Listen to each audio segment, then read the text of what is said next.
Hi, this is Arun from arunsyoga.in. I'm a software engineer who mostly work with Node.js, PHP, and other backend technologies. And I'm an open source contributor as well. I'm a tantric by birth in a family which is passing tantric wisdom from generations to generations, from past 2000 years of legacy, and got lucky to travel across India and got chances to study under various gurus from different backgrounds and disciplines. You could connect with me in arunsyoga.in. Here I'm helping you to design a divine lifestyle which is based on Vedic astrology, tantra, and other yogic system of understanding.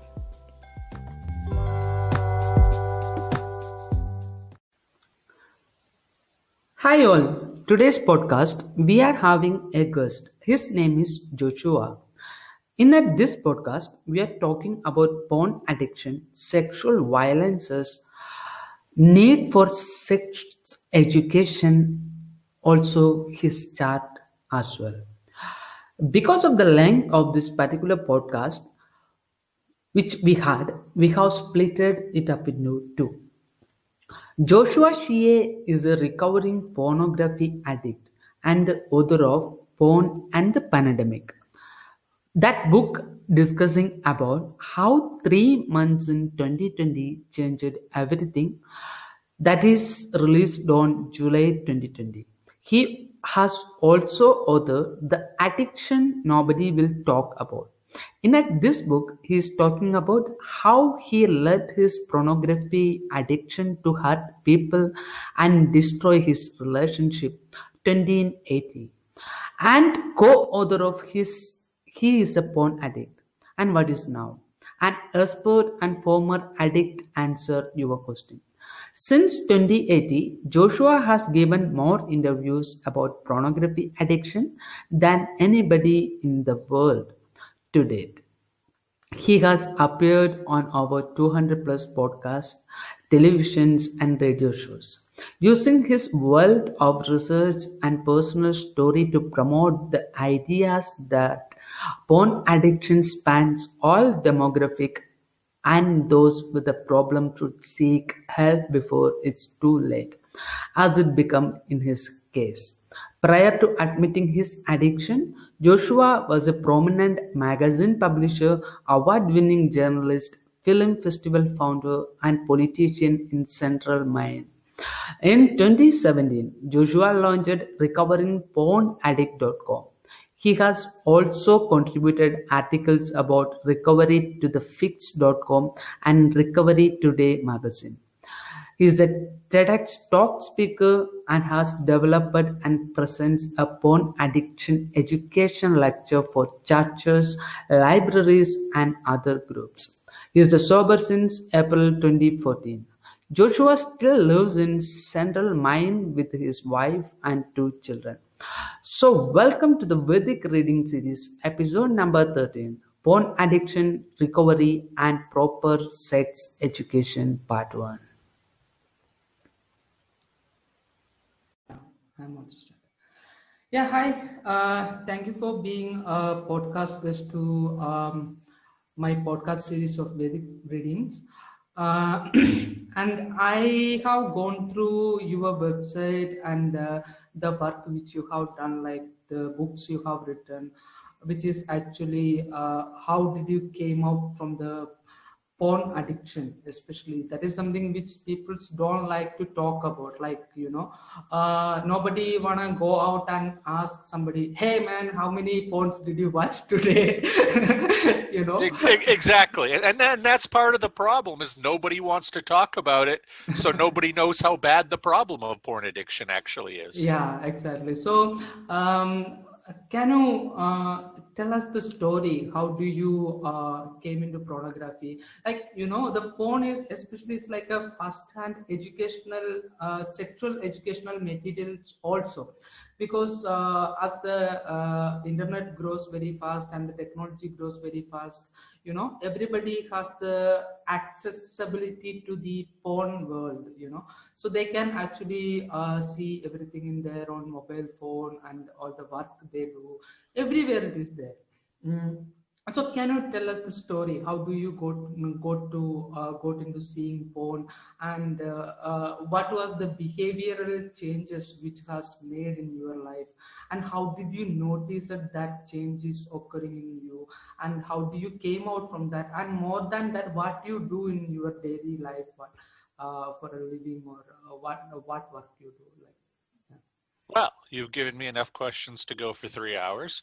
Um, the simple version of my story is that I am very much like most former pornography addicts or current pornography addicts. There was a study by Dr. Patrick Carnes, who is the kind of the guru who started studying sex and porn addiction before anybody else back in the 1980s. And what he found was that of those men who become sex and porn addicts, roughly 70% have some kind of physical abuse in their background, about 80% have some kind of sexual abuse, and about 95% have some kind of mental or emotional abuse in their background. I'm no different. When I was a child, I had a babysitter that my parents put me with when they were at work during the day. This babysitter both sexually abused me and mentally and emotionally abused me. So I have that in my background from when I was about 3 to 7 years old. When I was about 12 years old, an older cousin showed me a couple of hardcore pornography magazines for the first time. And it was like nothing I had ever seen, and not in that it had to do with what the people were doing on the page, but just all of a sudden I felt like this warmth come over me. I can't tell you what the name of the magazine was. I can't tell you exactly what was happening on the pages of those magazines. I mean, I can guess, but I don't remember specifically. I just remember this feeling coming over me like, aha, I have just found something special. I have just found something that is going to help me get through life. And the only other time I ever felt this was about 2 years later, the first time that I ever got drunk. It was at a wedding, and it was like the same thing. Oh my goodness, I feel better. I feel like the way I think I'm supposed to feel all the time. I feel safe. I don't have anxiety. I don't have stress. And keep in mind, I'm just a 12, 13-year-old kid at this point. And so pretty much from my first time of ever looking at porn and also ever drinking, because I was also an alcoholic, it provided this feeling of, aha, here is an answer for you. It wasn't necessarily here's naked people, here's sexy people. It was here is a way to feel okay. And if you look at my lifeline from 12, 13 years old, straight up to when I was 37 years old, when I stopped using pornography and alcohol, you look at the times that were the most anxiety, the most stress, the toughest parts of my life, you're going to see the drinking and the pornography spike up. And that didn't matter when it was, because that's the thing that made me feel good. Whether I was just dating a girl or didn't have a girlfriend or I was married, didn't matter. Whether I was in high school or college or I was starting my career or I was later into my career, it didn't matter. Pornography and to a lesser extent alcohol were always there for me. They were the two things that I could count on. I didn't always know if I'd have the same friends, the same girlfriends, the same job, but no matter what happened in my life, no matter how bad it got, pornography and alcohol were there. Pornography helped to repress those memories of things that happened to me when I was young. So what the problem was, I had all of this, I had this abuse from when I was young, but I never worked through it. So it was kind of these repressed feelings deep inside of me that every once in a while would surface. And when they would surface, I would need more porn. I would need more alcohol. And I had girlfriends who were completely anti-porn. I had girlfriends who didn't care whatsoever, but I never used pornography the way that a lot of quote unquote normal people do. A lot of people just use it when they are looking to masturbate, to get some pleasure, to, relieve themselves, even to skip sex with a loved one and just, have some time to themselves and quicker and they don't feel like being with somebody else. That's not why an addict uses. An addict uses not because of what's going on between their legs, but because of what's going on in their mind. And, it wasn't until I got into recovery that I recognized that. Ultimately, it just became unmanageable in my life. My life was falling apart. I owned 2 businesses. They were falling apart. My family life was falling apart. Everything was just a mess. I had stopped taking my bipolar medication when my addiction got to its worst point. I was sleeping 2-3 hours a night. And, I'll tell you, I don't think that if I hadn't basically been forced by family to get into a rehab situation, that I don't know if I'd be here today talking to you. I was that bad off between the alcohol, between the pornography. I was a very, very ill person, a very, very sick person. And I got so bad that these memories of when I was a kid started flooding back to me. So I ended up going to inpatient rehab, first for alcoholism for 10 weeks back in 2014. And then in 2015, I went to a sex and porn inpatient rehab center for 7 weeks. And those were both 2 of the most, life-changing moments and experiences of my life. And I, by trade, my job was as a journalist. So I'm a big research guy.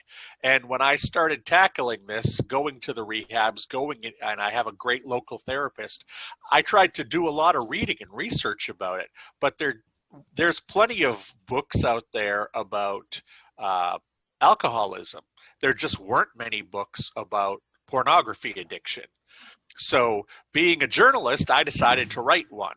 And I wrote my first book that came out in 2018, which was kind of my memoir and my story, called The Addiction Nobody Would Talk About. What surprised me is once that came out, I expected to just be done with it, move on with my life. I thought I might get a few, emails and contacts from some addicts. What surprised me was that I was smashed with contacts from the partners of porn addicts, the wives, the girlfriends, even some brothers and sisters or mothers. I had a husband contact me about his wife.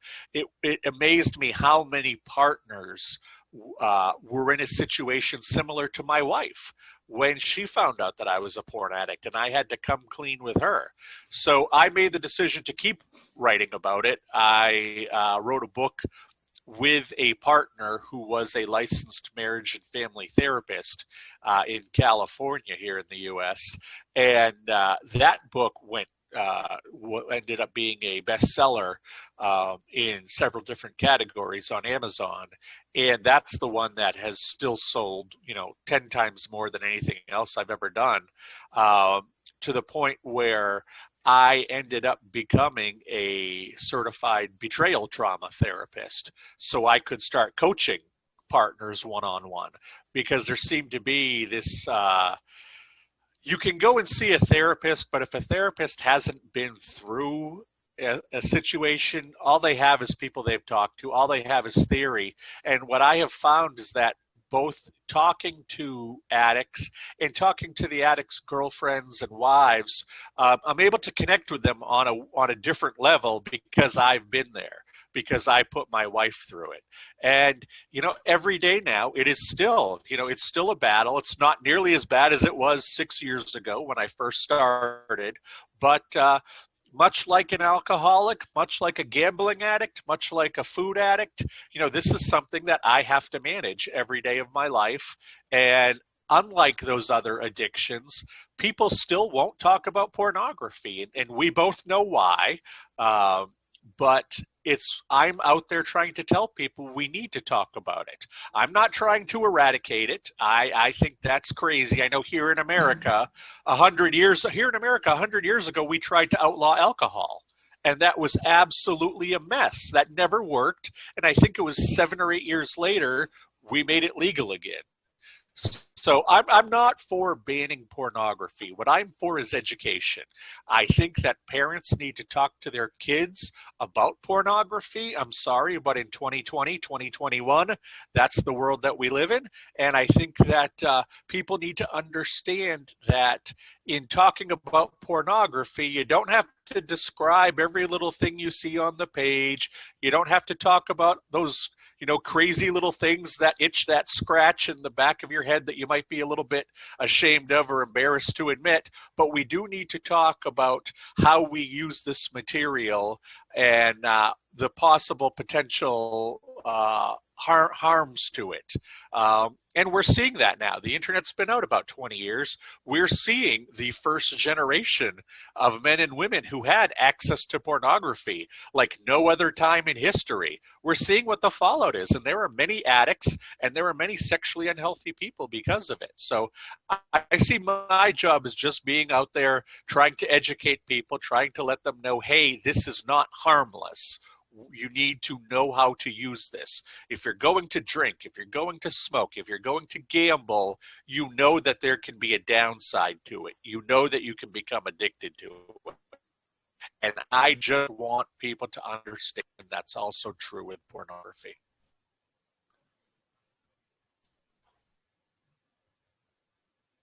Hello. Hopefully that answers your question. Yeah. So, how someone can identify whether he or she is a porn addict?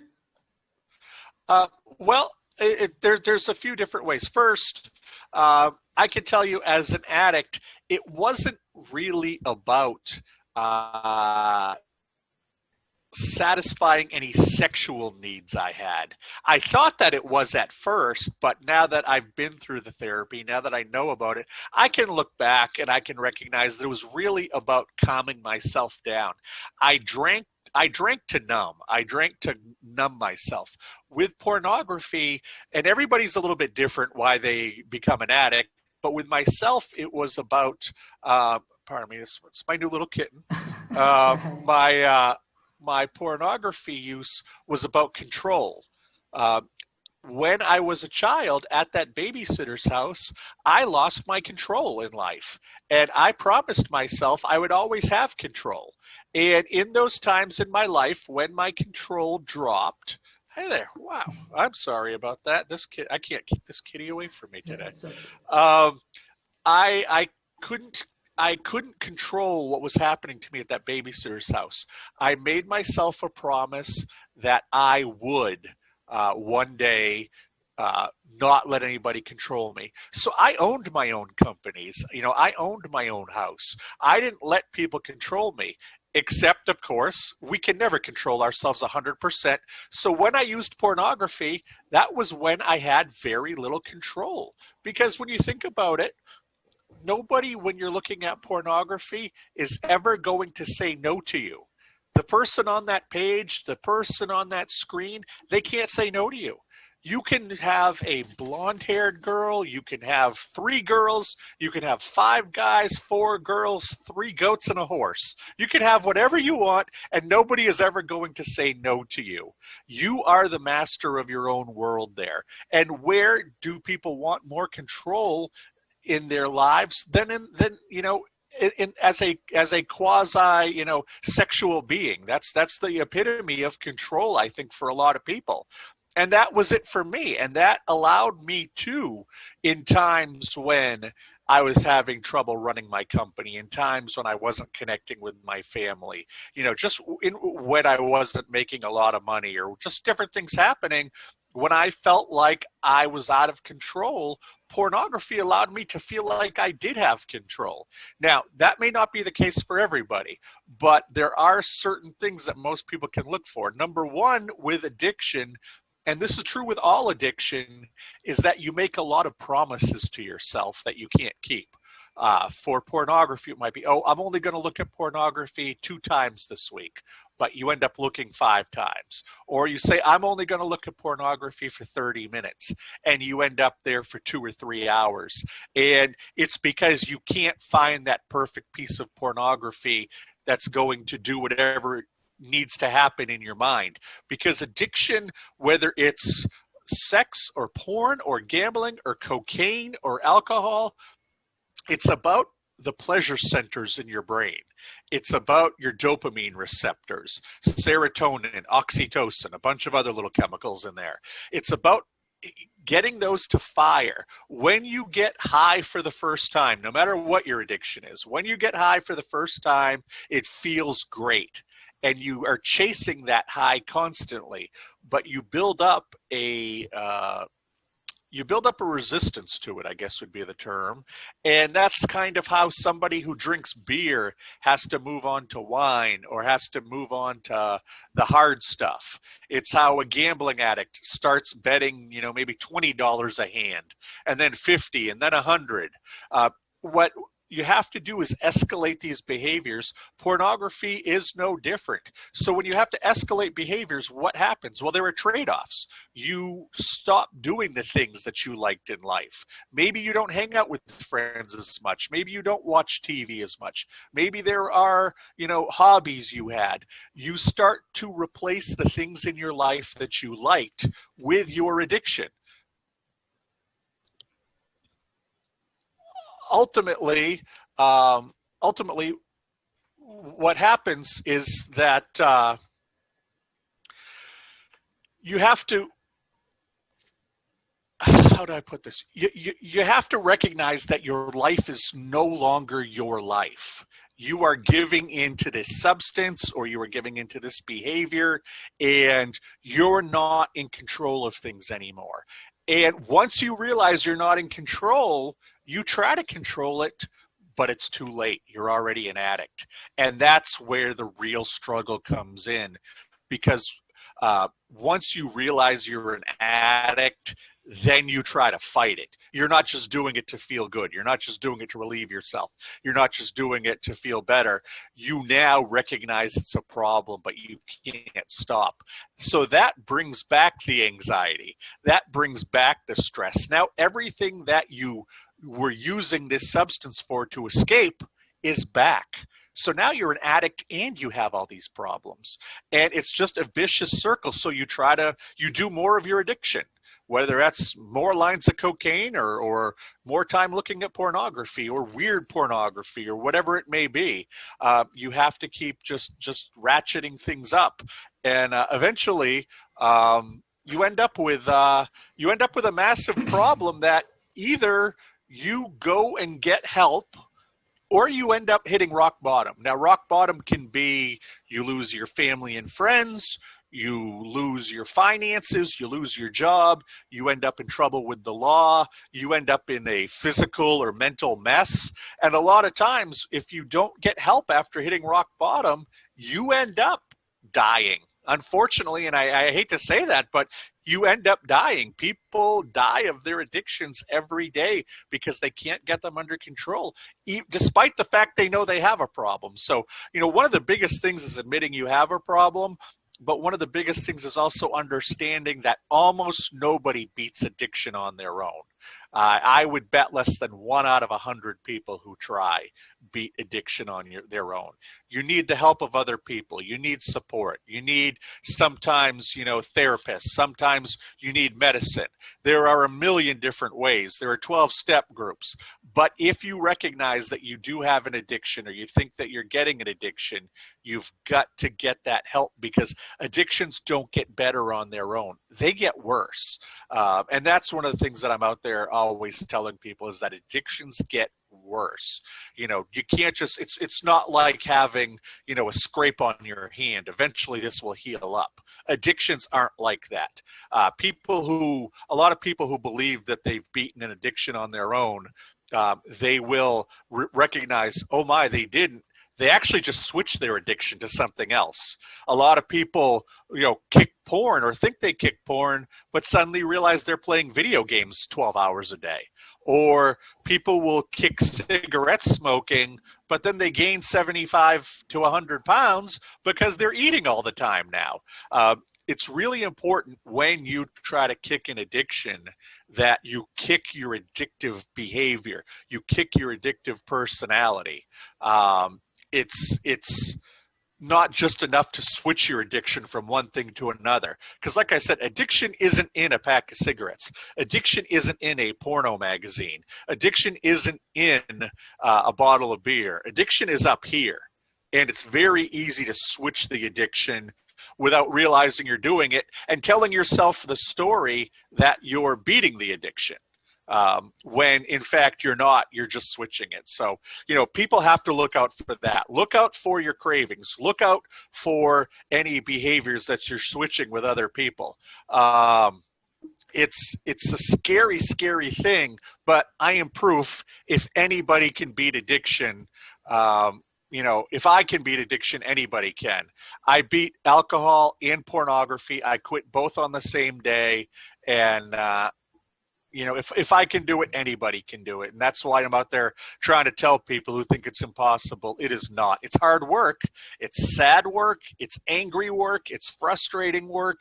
It's gut-wrenching work, but it's possible. And I promise you, on the other side of it, you feel so much better.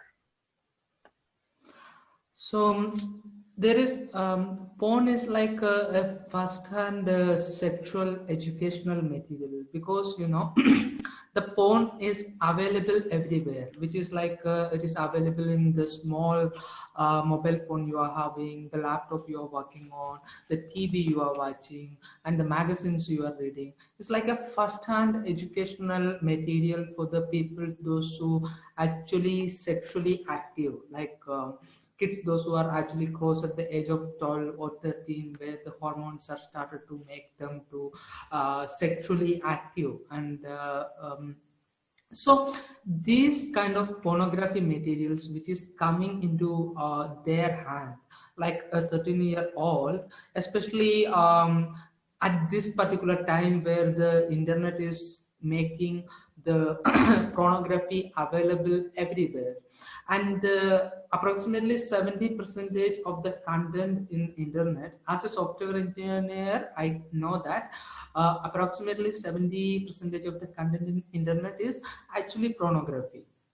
And which means that there is a large base of consumer base is available there, out there, and they are mostly teenagers, and they are school students and things like that. So how do you see that? How do you see that the pornography is programming the kids, those who are coming up, and how do you feel about it? What do you think about it? Well, I can tell you a story that happened about a year ago. Before the coronavirus hit, I used to go to a lot of different organizations, including colleges, and give presentations. The last time I was in a college setting live was about a year ago, and I spoke to a women's sexuality group at a health center at a college here in the U.S., and there was probably about 20 women there. And I gave my presentation, I reached the Q&A, and one woman who was probably about 20 years old, she raised her hand and she said to me, I don't know if you've heard this from other women my age or women in college, but I don't like to have sex with virgin men anymore. And I said, well, that's very interesting, but what does that have to do with pornography? But I looked around and I saw a lot of these women's eyes who were around the same age start to light up. And she said, well, you told me that 12 and 13-year-old boys are starting to watch pornography regularly. Most guys who are in college lose their virginity 17, 18, 19 years old. So they've had 6 or 7 years to watch pornography on their phones, on their tablets, on their laptops. How many hundreds and thousands of video clips have these guys watched? And I realized she's absolutely right that pornography is the sex education for our youngest guys now. And if you think about pornography, even the most common, vanilla, boring pornography, one man, one woman, no frills, you're going to find that the man is almost always the aggressor. He's speaking to the woman in horrible ways. He's treating her like a rag doll, bending her like a pretzel. He's not caring about what she wants. And that doesn't, and we all know how almost all of these videos end in, a very degrading way. This is not real life. Those of us who have had normal sexual relationships understand the very basic fact that pornography is fiction. But for so many young boys, they treat pornography as a documentary that is sexual education, as nonfiction. And the problem is, the first time that they get with a woman when they are 17 or 18, their role models for sex are these male porn stars who are not acting like real men act. And these young women, this 19-year-old, 20-year-old woman was explaining that, I don't want to be with a guy like this. I don't want to be with a guy who his first time he grabs my neck and thinks that's okay, or puts me down and, calls me a bitch, because he's seen that 5,000 times in pornography. And the women in this room that I was talking to were all nodding, and yes, I don't want to be with virgin guys because of this. When you find out a guy is a virgin, it's not a turnoff that he's never been with a girl. That's actually a good thing. It's a turnoff because he's probably going to be aggressive because he's watched a lot of pornography. And they don't want to have to train these guys into being a healthy sex partner. They don't want it to be their job to have to, almost like a master with their dog and, slap them on the nose with the newspaper and say, no, that's not how you behave. They don't want to be like this. So aside from addiction, pornography is teaching our youngest men how to behave in the bedroom, but they're not teaching a real life scenario. They're teaching this fantasy scenario, but these young men don't know. So, when people ask me that question, what's the big deal with porn and what's it really doing to our kids? And, obviously there's addiction, but most people aren't addicts. Well, it is teaching our youngest generation who don't know any better, who think that that's real life they're watching on the screen, what a healthy sexual relationship is. And that's not true. A healthy sexual relationship is one where both partners are communicating and getting their needs met. But you don't hear that in pornography. And that's why we need, whether it be parents or schools, you don't have to talk about what's in a porno movie. You just have to let these boys know at 13 or 14 what they're looking at is not real life. So how do you see that if we are teaching the Kama Sutra, the textbook of the sacred sexuality, where the each other's need is being actually met and talked in a deeper way? Like when we are talking about the Tantra, the sacred sexuality, which is in Atharva Veda, which has been actually a sacred text, comes from India. So it's actually sex is being done after 41 days of certain rituals. The partners won't come into sexual contact just if a partner got just a sudden turn on, it is not gonna end up in a sex actually. Like it will be taking 41 days of rituals and worshipping each other and taking each other as a god or goddesses, and comes into contact, and like It's like so there they can experience a kind of ecstasy which is like which is beyond what a normal sex can offer. So imagine that somebody is going to schools and colleges and teaching Kama Sutra. How do you see about it? How do you feel about it? I think that's great because we've talked about unhealthy sexuality, but how amazing does that sound, what you just described? It sounds wonderful. And sexuality, a lot of people who talk about pornography or talk about pornography addiction, they seem to almost be anti-sex people, and I'm not that way at all. I mean, I was born, I have 2 kids. Sex is a wonderful gift given to us by God, no matter what religion you believe, or none at all. Sex is a magnificent miracle when you think about it on a scientific level of how you create another human being. It's a wonderful vehicle for expressing physical love to another person. And when you and that person are communicating, when you and that person are on the same page, and bringing each other up, that's amazing. It's when one person is into one thing and forces it on somebody else.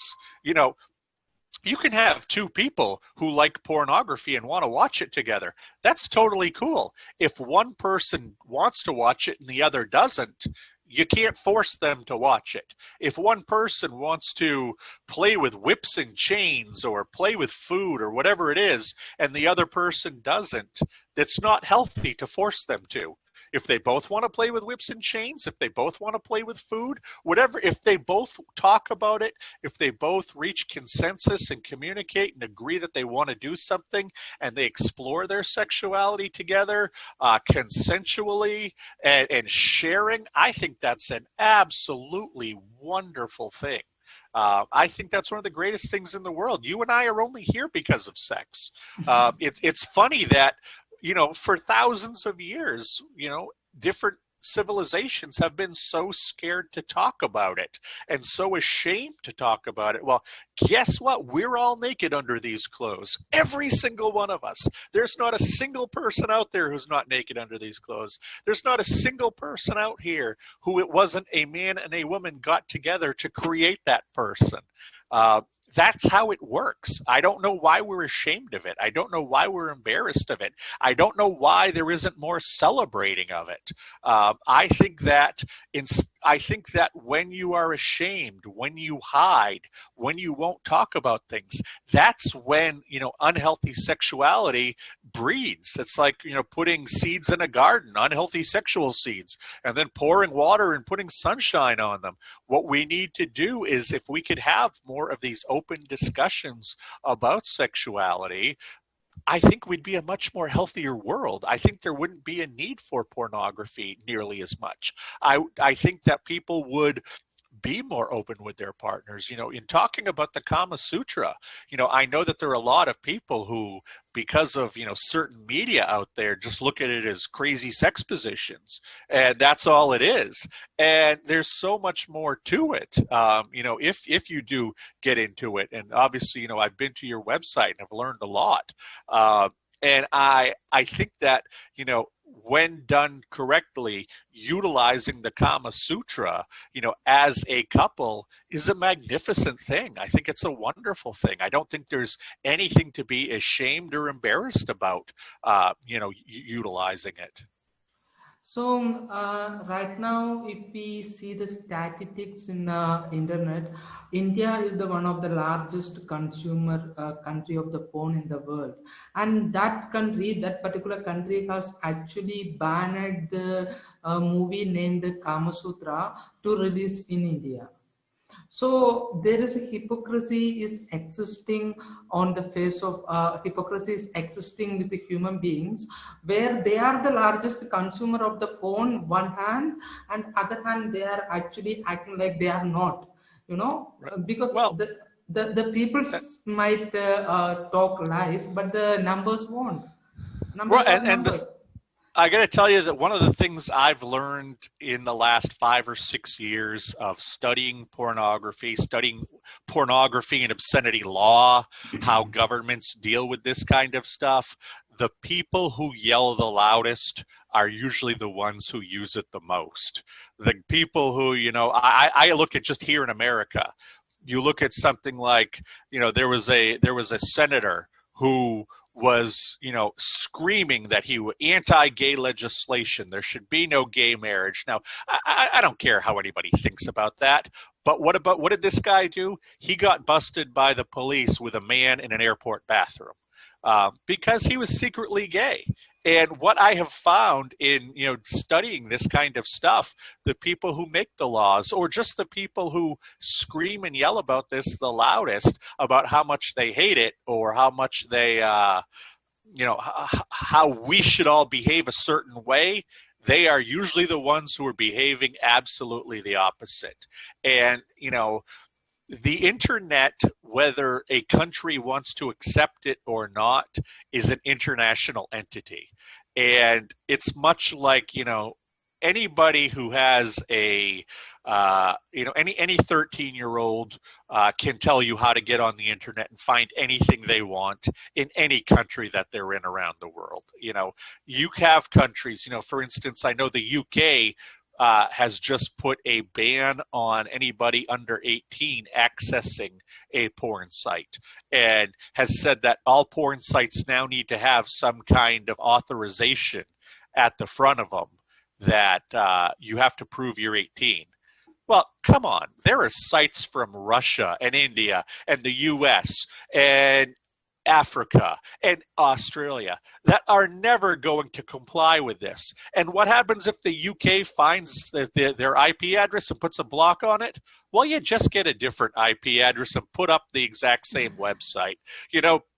What if you're in the UK and you're a 16-year-old kid and you want to get at this stuff? You put a VPN on your computer, and I'm not sharing any great insider tips here. It is very simple to get at pornography. So the idea that you've got these hypocrites in government who want to pretend this stuff isn't out there, want to pretend they're not using it, and think that the best situation is to bury your head in the sand, all they're going to do in the long run is make the situation worse. We have too many young people who are becoming addicts because they have access to pornography, but they don't have the education and warnings that come along with it. And these people, at least in America, they're not trying to outlaw tobacco. Why? Because the tobacco crop makes millions of dollars because it's regulated. They're not trying to outlaw alcohol. Why? Because alcohol makes millions of dollars in taxes and it's regulated. They can regulate the pornography industry if they want to. That just starts to get into a place where they have to talk about the morals around pornography and the ethics around pornography. And as a government entity, I don't think they really have to do that. I think that they just need to be able, like they do with alcohol, like they do with tobacco, to say that this is a substance that should not be used by people who are under 18. You should teach the people under 18 why they shouldn't use it when they're under 18, give them the reasons against it, and then when they turn 18, it's up to them. If you're 18 years old here in America, go buy cigarettes, go buy some booze. It's even now you can go buy marijuana. And it's one of these things where I learned about marijuana in school. I learned about tobacco in school. My parents taught, even though I didn't listen to them, my parents told me not to drink. My parents didn't tell me anything about pornography, and I don't think most parents tell their kids about pornography because, number one, they're embarrassed, and number two, they don't know what to say. Even those who aren't embarrassed aren't quite sure how to handle it with their kids. And that's what we need more of. We need less government trying to keep it away from us, because history has shown it's not going to be kept away from us. So if it's not going to be kept away, let's deal with it in the smartest, healthiest way possible. So how do you so for instance, if somebody want to go to schools and teach Kama Sutra and things like that, and there is a hypocritic kind of situation is actually existing, what could be your smartest suggestion for someone who want to do that? What could be your smartest suggestion, whether it is in India or US? Because Well, US is the largest porn production country, if we see. I Yeah.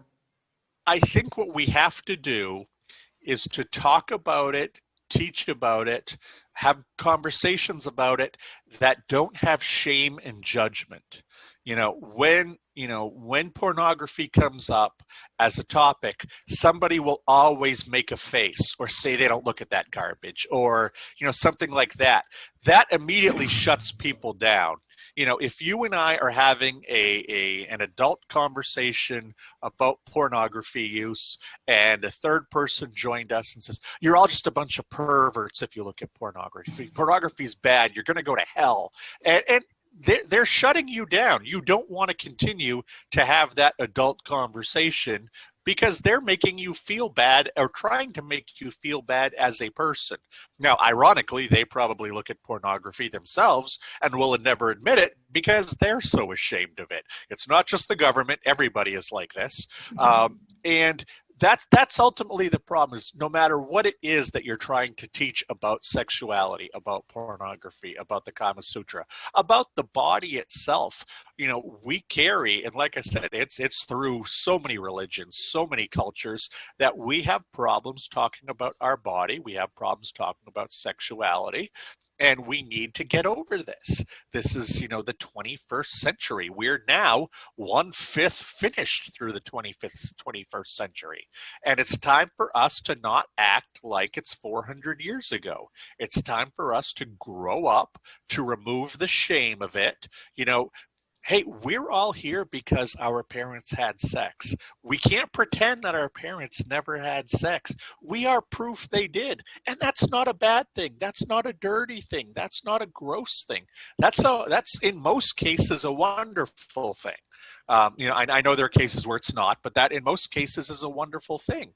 And it should be celebrated, and sexuality should be celebrated. I think we have so much unhealthy sexuality in this world. We have so much shaming, so much embarrassing, because people are just kind of raised to not talk about it. And like I said, we're all naked under these clothes, and there are a lot of people who would deny being that because there's something dirty about a naked body. There's something to be ashamed about a naked body. And I don't care if you're super thin, super fat, black, white, Asian, Indian, blue, green, purple, whatever you may be. The body is the body. Some are prettier than others. Some are more functional than others. Some are stronger than others. Some are taller. Some are shorter. But we each have these magnificent vehicles. They're the only ones we have. We should take care of them, and we should celebrate them.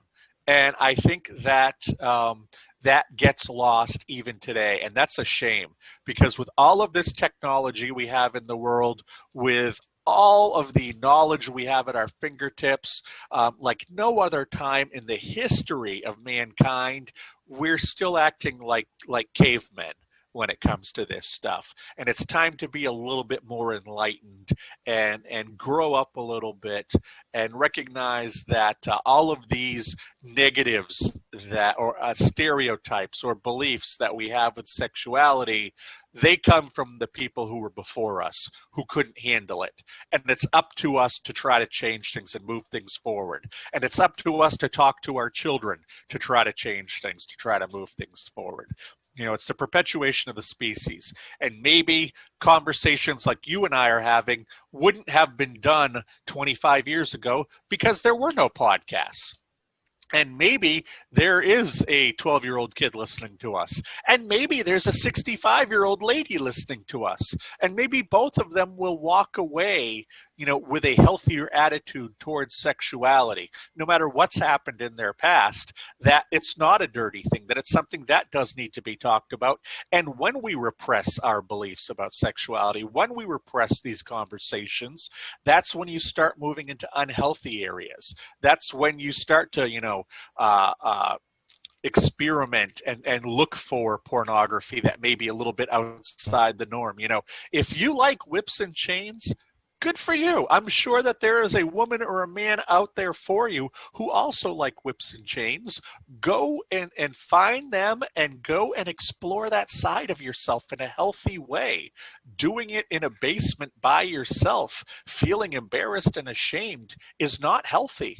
And that's what we need to talk more about, is that, the pornography that we search for in this world, is a lot of it is not healthy, but we have no other place to explore our sexuality.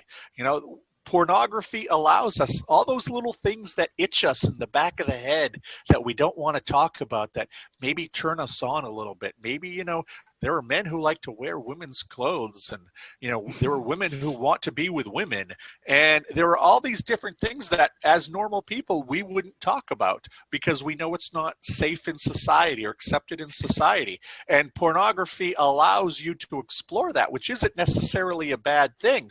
But when it comes with shame, when it comes with embarrassment, when it comes with this negative baggage, that's when pornography becomes a bad thing. And if you have an addictive personality, that's when it becomes an unhealthy, borderline dangerous thing. So right now, it's a virus. I mean, the COVID situation, which is actually happening across the globe, and people are getting caught up inside their home.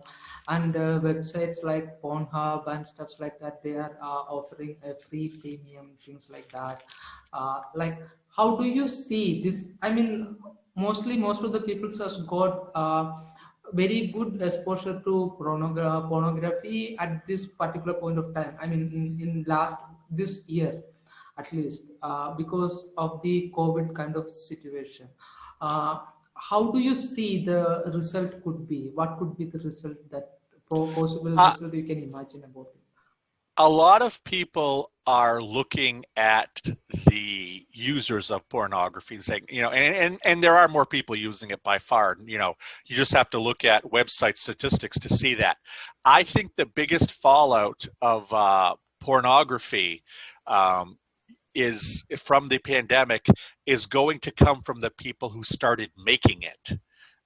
You look at a website that's popular here in the US, like an OnlyFans. And OnlyFans on January 1st, 2020, had about 300,000 people worldwide making pornography and posting it on this site. And as we come into the new year of 2021, there are between 1.3 and 1.5 million people making pornography on the website. That means in 2020, more than 1 million people have joined just this one website to make and sell pornography. Well, who are they? They are the youngest adults out there, the ones who have been raised on the internet, the ones who don't have stigma about pornography or nudity like their parents do, like their grandparents do. They were raised on internet pornography, so it's kind of normal to them. But the thing is, these people, they see the money and it's great, but what they find is that they love the attention. And I actually, my third book is about the people who moved onto the internet as pornography creators during the pandemic. It's called Porn in the Pandemic. And I talked to a lot of these people who were new to either OnlyFans or new to cam websites. And what I heard from them again and again, yeah, the money is great, but what I like being told that I'm beautiful. I like being told I'm handsome. In real life, I can't get a boyfriend, but on OnlyFans, I've got men sending me money who say they want to get married. And these people, what they are feeling that dopamine rush that the person who looks at pornography feels, that the addict feels when they look at pornography. They are looking to get those pleasure chemicals, ticked off in the way that makes them feel good and feeds their addiction. Well, these people, now they're going online, showing naked pictures of themselves, and not just, and you talk to a lot of these people, these young people, 19, 22, 25, they start just with, being in their underwear or in lingerie. And then they start to show a little bit more, and then they show a little bit more and a little bit more. And eventually they are having, full on sexual intercourse on these websites because they have to keep escalating to keep getting that attention from people, to keep being told that they're beautiful, or that there's somebody who they want to be with. There's somebody who, I had such a bad day, but now I can come onto the computer and I can look at you and you're amazing. Well, there's some guy, some girl sitting in their bedroom in America who is probably depressed, who hasn't been able to get out because of the COVID situation, who now believes that, the best way to feel good is to start making pornography and putting it online, whether it's OnlyFans, whether it's cam websites. And I believe that the long-term effect of the pandemic is not going to necessarily be with porn watchers. I think it's going to be with porn creators. I think that, you go back to the 1970s and 80s, how many porn stars were in the world at any one time? Maybe 1,000 or 2,000. They made movies. You had to get into that industry. Now, if you have a webcam and an internet hookup, you can do it from your bedroom. And, there's the kitty again. You can do it from your bedroom. And it's the easiest thing in the world to produce pornography. And it makes a lot of money compared to working at a restaurant or working at a store. And people, see the money, and then they realize how good it makes them feel. Their boss, they're their own boss. They don't have to put up with somebody who's being a horrible guy to them at the restaurant, or somebody who, a nasty customer at the clothing store, or whatever it is. They're in their bedroom. They're only working 2 hours a day, and they're getting all this dopamine, being told how great they are. So, to answer your question, obviously people are looking at more porn during the internet. I'm sure there are more addicts now than there ever was. But I really feel for this group of 18 to 25-year-olds who, to make money, went online and discovered so much else comes with making pornography. I think they're going to be the true victims of this pandemic. How can they safeguard themselves? What do you say to them? I don't feel like using the word safeguard by themselves. People has to do what they like to do, but as a porn addict who has came through all this scenario, and who has seen it can do to a human being, and what it can do to a life, and like that. As a porn addict, what would you like to tell to them? Um, like I wish I knew what to say to the 18 to 25-year-olds, but I was once 18 to 25, and you couldn't tell me anything. You could tell me the sky was blue, and I'd tell you it's red, because that's how people who are 18 to 25-year-old are. I love young people. I love hanging out with them. Both of my kids are in that age group.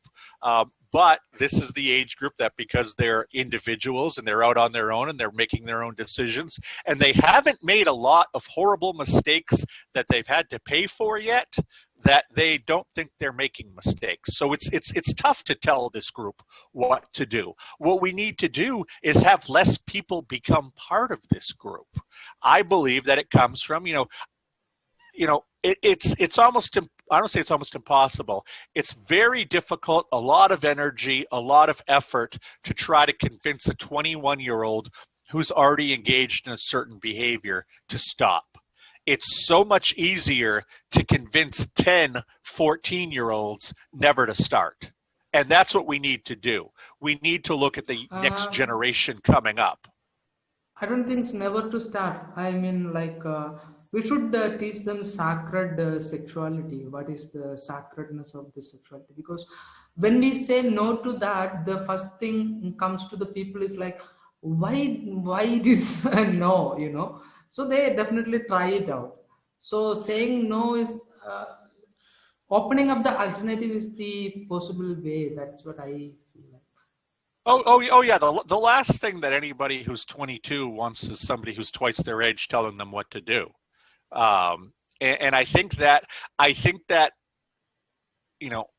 Internationally, I think that in the home, and I think for the individual, it all again comes down to education. It comes down to not shaming, treating sexuality differently than we have throughout history. I mean, I look at my grandmother. She's no longer with us, but she told a story when I was younger about how in 1940 something she went off to the lake or the beach and she was wearing a two-piece bathing suit. And it showed this much skin around her stomach, just this much skin. And it was a big deal. The police were called. She was forced to leave the beach and go home because it was considered indecent what she was doing. Now, fast forward, and at least here in America, you now have kids who are 16 and 17 years old putting almost naked pictures of themselves on Instagram for everybody to see. That's only in 50, 60 years. Our minds don't evolve that fast. Technology evolves that fast, but our minds don't evolve that fast. So what we need to do is we need to just have more conscious decision making, more conscious conversation. We need to stop and not just say, oh, sex was dirty 65 years ago. It's still dirty today. And it doesn't matter if there's more skin out there. Well, you know what? Sex was never dirty. Sex wasn't dirty 65 years ago. It wasn't dirty 6,500 years ago. People put their beliefs, their prejudices, their stereotypes onto the behavior for whatever reason, whether that came from their parents, their religion, their culture. And like I said, it's across the board throughout the world. And we need, now that the world is so connected because of the internet, the internet's done a number on us when it comes to pornography, but the internet, I think, will also be one of the saving graces in that it allows us to communicate about this. I mean, think about this. 25 years ago, I could not be talking in essentially a video phone call to somebody on the other side of the world. Even if I wanted to just talk to you on the regular phone, it would have cost, half my week's salary to do that. And now we're doing it for free. It's one of these things that technology moves so much faster than our minds move that we have to not just go with the flow. We have to stop, we have to look at the situation, and we have to address what's the healthiest way to move forward, and use our brains. God gave us, our sexuality. God also gave us our brains. So, let's use them and make the best decisions possible.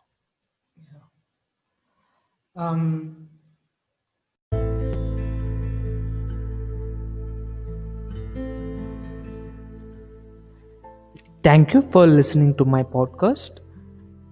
You could connect with me in arunsyoga.in, where you could see my contact details, including my phone number, my WhatsApp, and email ID.